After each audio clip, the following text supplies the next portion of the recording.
Assalamualaikum warahmatullahi wabarakatuh. Perkenalkan, nama saya Muhammad Azmi Muafa dengan NIM 2892150164 dari Prodi Manajemen Syariah yang diampu oleh Ibu Iva Masrifa SEMM. Saya akan membahas tentang kepemimpinan atau leadership. Definisi kepemimpinan. Kepemimpinan adalah kegiatan dalam mempengaruhi orang lain untuk bekerja keras dengan penuh kemauan untuk tujuan kelompok.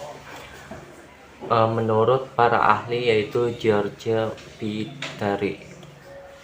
Terus yang kedua itu kepemimpinan adalah kegiatan untuk mempengaruhi orang lain untuk ikut serta dalam mencapai kegiatan umum. Yang ketiga itu kepemimpinan sebagai pengaruh antar pribadi yang terjadi pada suatu keadaan dan diarahkan melalui proses komunikasi ke arah tercapainya suatu tujuan.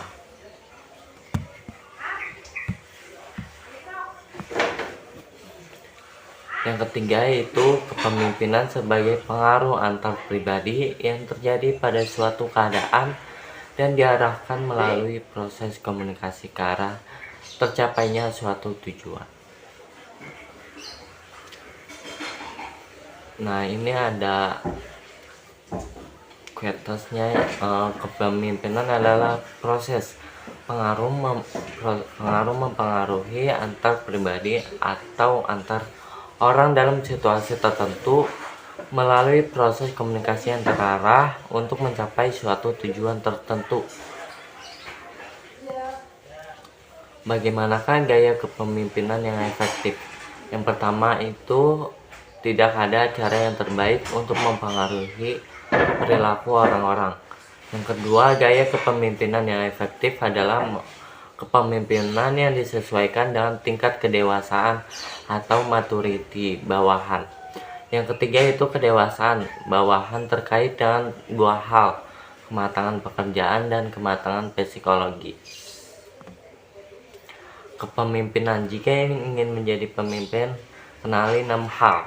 Yang pertama itu kenali dirimu sendiri. Yang kedua, kenali situasi yang dihadapi. Yang ketiga, pilih gaya yang cocok dengan situasi tersebut. Yang keempat, penuhi kebutuhan tugas. Yang kelima, penuhi kebutuhan kelompok. Yang keenam, penuhi kebutuhan individu. Kapan seseorang menjadi pemimpin? Yang pertama itu dilahirkan untuk menjadi pemimpin itu seperti nabi atau rasul. Nah, yang kedua itu faktor keturunan, raja atau ratu.